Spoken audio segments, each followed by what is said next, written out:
Assalamualaikum warahmatullahi wabarakatuh dan salam sejahtera kepada anda semua fans Harimau Malaya.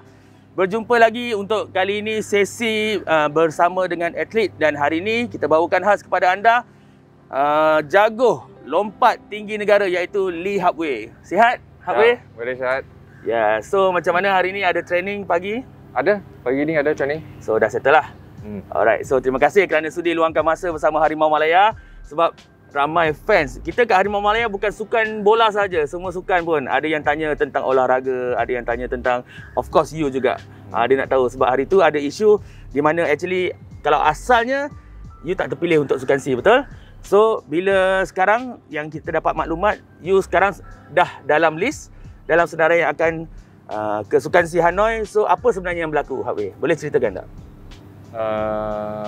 Sepatutnya itu time saya tak dapat qualify untuk SEA Games sebab saya tak layak. That's why I just decide bagi association yang pergi decide lah. Dia nak hantar siapa ke, dia nak apa ke, saya sebab saya tak qualify. So lepas tu apa yang perbincangan ke, ada rayuan ke sampai dia orang masukkan you dalam list? Kita buat, saya buat itu appeal letter lah bagi association. Saya cakap I almost retire, and after this my last SEA Games, lepas ini SEA Games saya akan retire. Wow. So actually kalau kita boleh imbas balik, bila you confirm rasa itu tak terpilih, apa perasaan you sebenarnya? You macam dah kecewa ke, dah give up ke, sedih, atau you rasa nak buktikan lagi? Masa tu tak boleh cakap apa sebab saya ada injury masa tu. If killer form tak boleh cakap apa sebab saya tak tunjuk itu performance, sebab tak boleh cakap apa dah. Injuries, we cannot say anything. Every athlete they have their own injuries. Kita tak tahu dia ada injuries. Bila itu injuries datang, kita pun tak tahu.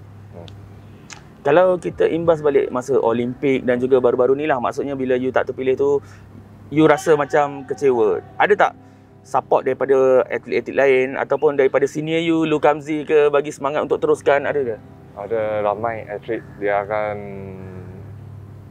bagi semangat untuk saya untuk cakap, come on, last SEA Games, you can do it. Come on, you are last SEA Games. This is your last SEA Games, you have to do it. Ramai. Itu yang bagi you kekuatan lah. Ya. So bila dah terpilih, dah tersenarai, KOM dah masukkan you, macam mana you rasa harapan untuk you beraksi di sukan C? Adakah you dapat teruskan kecemerlangan sebelum ni? You confidence? Sekarang saya more important ialah have to healing my injury first, my ankles. Then after that I will more on focus on the time jumping lah. Sebab saya main jumping sana ada sikit masalah sikit. Then I have to take focus on my technique sana. Tapi dekat SEA Games tu, gold and silver, hopefully kita Malaysia boleh, will be there lah. And you confident you dapat? You sendiri, untuk you sendiri personally, you boleh dapat gold, silver? Gold, silver, there is a probability. Now see the performance is there lah. Tapi macam fans nampak lately lah, maksudnya daripada tahun lepas, daripada sukan Olimpik, memang nampak you struggle and faktor injuries kan. Ada tak you rasa faktor lain juga yang mendorong masalah-masalah ni? Maybe you rasa usia you ataupun ada kekurangan training, coaching, staff yang you rasa tak membantu ke? Ada faktor lain ke? Mostly is because we are bubble here. There is a very stressful bubble. Before that, sekarang sudah open, it will be okay lah. That time you stress, fikirkan family macam tu, ada juga bantu? A lot of things. Itu yang mungkin fans kat luar tak tahu apa yang you rasa masa tu kan. Jadi personal matters pun sangat bermasalah lah masa tu. I see. Sekarang macam you masih full time athlete ataupun dah ada buat business ke apa? Sekarang saya memang full time athlete. Saya tak buat apa-apa lagi sebab I have no time to doing other jobs. Okay, tak apa. Kalau lah sukan C ni you dapat kembalikan prestasi you, adakah you terfikir untuk meneruskan? Sebab tahun ni banyak lagi Commonwealth, ada Asian Game. Adakah you ke arah tu? Kalau you perform well, you dapat medal, adakah you rasa you akan ke arah itu? Saya tak akan pergi Commonwealth Asian Games sebab my body already going to max already. Maximum? Yeah, maximum.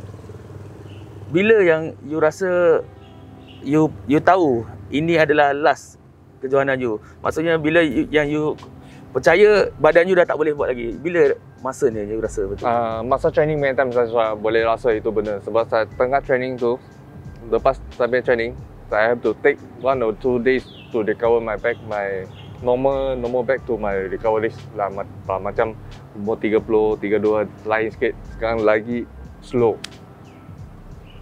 So bila you dah set, ini adalah yang terakhir untuk you. Macam mana nak bagi diri you sendiri motivasi? Nak perform well ataupun just yang terakhir, aku just nak enjoy the moment macam tu. Apa motivasi you sebenarnya?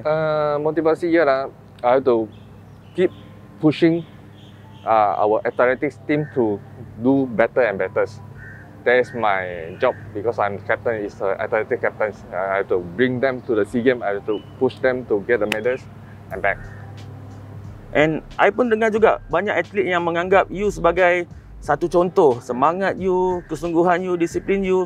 Jadi apa actually kalau you boleh cakap kepada atlet-atlet muda untuk kekalkan prestasi sampai tahap you, apa you boleh cakap kepada atlet muda? The more important is a discipline and have to listen to coach. And third one, no injuries.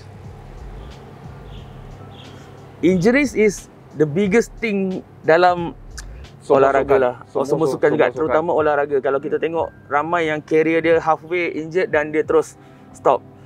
Kalau you sendiri, bila you injured, berapa kali sebenarnya dalam career you rasa macam nak give up? Ada pernah tak rasa? Ada. Berapa kali you pernah rasa macam tu? Macam mana you tangani? Macam mana you lawan? Saya sampai operation my hands, saya jatuh patah. Oh. Second one is my ankles.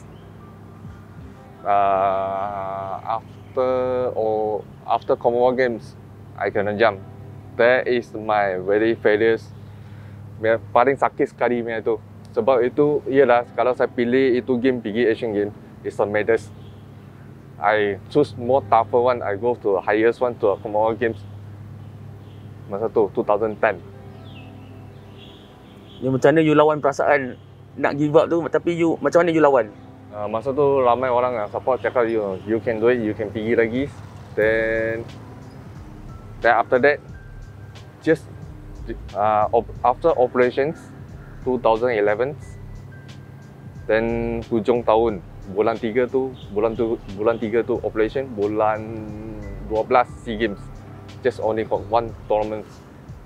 That is very tough for me, that one, to come back. Masa tu memang ambil time. Okay, sebab ini first time jumpa you, I teringin nak tanya, dalam banyak-banyak kejayaan yang you dapat sebelum ni, yang mana you rasa paling besar, paling manis? Yang you paling happy? Itu ialah saya satu dreams. More important is everyone have to qualify in the final in the Olympic Games. Everyone have to compete in the Olympic Games. It's every sport, everyone in the sport one have to. The dream is the Olympic Games. Okay, so you dah kata sukan SEA ni last. Dan lepas tu, apa perancangan you, Hak Wei? Saya nak cari coach. Saya tak tahu lagi nak buka akademi atau saya masuk MSM yang coach atau lain tempat. Kiranya kalau dari atlet jadi coach, adakah itu satu pilihan yang terbaik? Macam mana dengan prospek masa depan dari segi pendapatan sebagai coach semua, adakah ia bagus? Yes, sebab dia ada banyak experience untuk macam atlet kita dulu. Nanti dia akan jadi coach, dia akan lain beza. Dia tak macam atlet. Kalau coach dia akan start dari kosong. Semua dia tak macam dulu. Dia tahu apa situation of the athlete. Dia macam mana dia punya letih atau dia betul ke, tipu ke. You faham lah. Dia faham. So you memang dah ready ke arah itulah. Ya. Yeah. Okay, so itu dia temu buat eksklusif bersama jago lompat tinggi negara. Agak sedih juga bila saya dengar keputusan dah dibuat bahawa ini adalah kejohanan terakhir. Tapi kita doakan yang terbaik untuk you, Hak Wei. Thank you. This last SEA Games, buat yang terbaik, harumkan nama negara. Saya ucapkan selamat berjaya, okay? Okay. So terima kasih kepada anda fans Harimau Malaya. Jumpa lagi untuk konten seterusnya. Assalamualaikum, bye-bye.